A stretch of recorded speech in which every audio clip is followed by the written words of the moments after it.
Now that's easy because it's just a simple echo, but how do you demonstrate the value of a checkbox in PHP? Let me show you. This will take a few more variables to do. I'm going to say if the theme option, and that's sidebar 2 on, if we can get that option, then I'm going to make the checkbox text equal to the code that you would need on a web page to make it appear selected. So that would be selected equals selected. And now, down here at the checkbox, I can just echo that out. PHP echo checkbox text. Now we have it set to true by default, I believe. Let me just check the source code, because sometimes I'm just mistype things. And right, I don't want selected, I want checked. I'm thinking drop down menu. So and just remember, if you're doing this for valid XHTML, you have to use checked equals checked as opposed to just regular checked. So now if we load that up, now the box is checked. So now we've been able to get values in our function.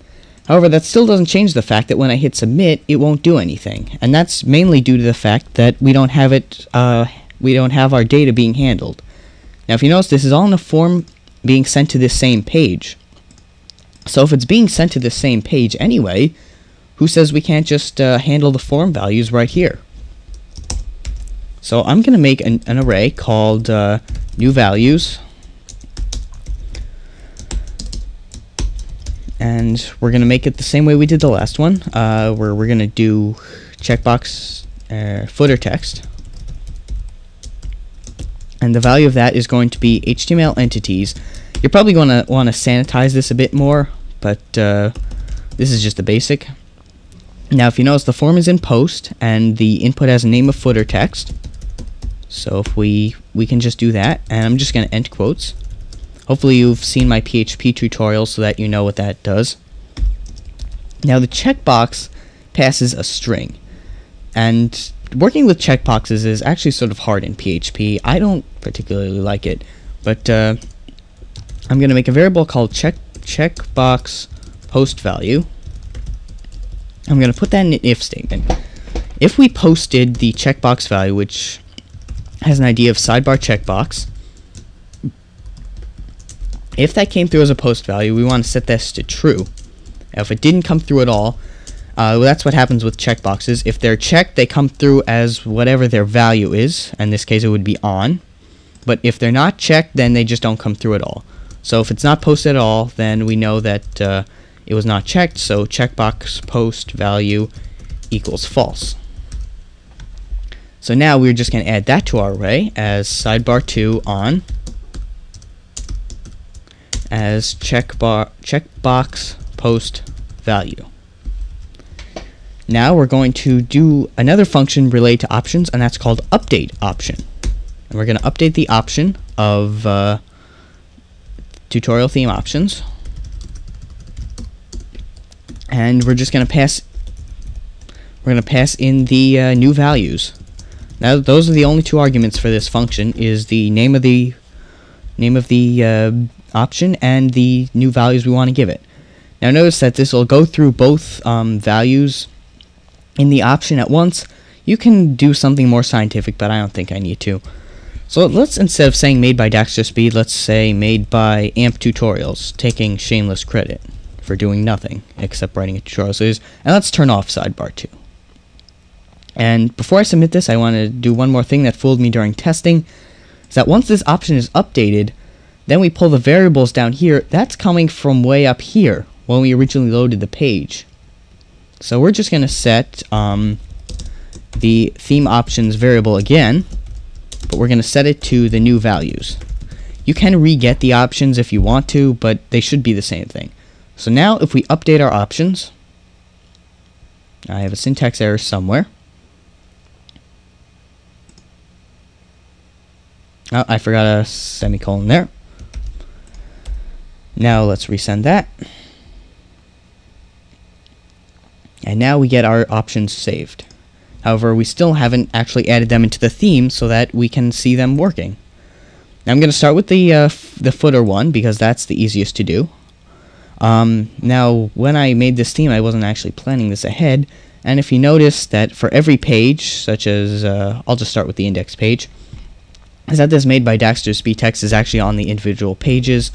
I should have put that in the footer.php, but I didn't, so I'm just going to demonstrate this on the home page. Now, what you want to do here, since the option's in an array and you can't very well get an array of a function, I think there is some method, but it's not very pretty. So I'm just going to make the variable again, theme options. It might be declared. I'm not sure when functions.php is declared in comparison to the other pages, so we're just going to get the option anyway, and that's tutorial theme options. And so we're going to echo theme options and the piece of the array, which is footer text. And we're just going to echo that out. And since we're on the home page, here we go. It should say made by AMP Tutorials, and it does. And that's the easy way of getting an options value and just echoing it out on the page. You can do this to do interesting things like the CSS, colors if you want. The possibilities are endless. Now the sidebar is going to be a little bit more tricky, where we want to be able to turn this sidebar to on and off. We're going to put it in another PHP line, and I'm going to say if, well actually I'm going to declare the variable first because I'm not sure about it, theme options equals the get option. I really should have this on the clipboard, tutorial theme options. And now I'm going to say if theme options sidebar 2 on, if that is true, or even if it exists, then I want to echo out the sidebar. For the sake of testing, I'm just gonna, if it's not on, then I'm just gonna say no sidebar. You probably don't want that in your actual theme. I just want to show you that it's working. Now this is kind of messy code with the PHP ending and beginning everywhere, but you get the idea. You can clean it up in your own theme. Since we have sidebar 2 off, we can see it says no sidebar. Now let's just turn that on, and I'm just going to show you that you can edit it multiple times. I'm going to add an exclamation mark, update options. It shows it up here. Reload the page. Sidebar 2 is on, and AMP Tutorials with an exclamation mark is shown. And that's really what you need to know for making an admin page. I recommend looking at the WordPress codex for any other help you need with the add submenu page function, or getting values of an option. There's also a delete option function if you want to do that to reset anything, but I don't think you really need that for now. And that's really about all I have to show you for your WordPress theme tutorial. You have a fully functioning WordPress theme at this point. You can style the page, you can use the WordPress functions, you can even make it easier for the end user to change things through the admin pages. So if anyone has anything they'd like me to show them that they believe is not, that they're not capable of looking through the codex to find, because codex isn't organized very well, if there's anything you'd like me to show, leave it in a comment, but I strongly recommend you go to the codex.wordpress.org, look through the functions there, and, you know, play with your theme a bit, and you could probably do something really nice with it. And send me a PM when it's done, because I'd like to see it. So thanks for watching my series, and hope to see you for my next tutorial.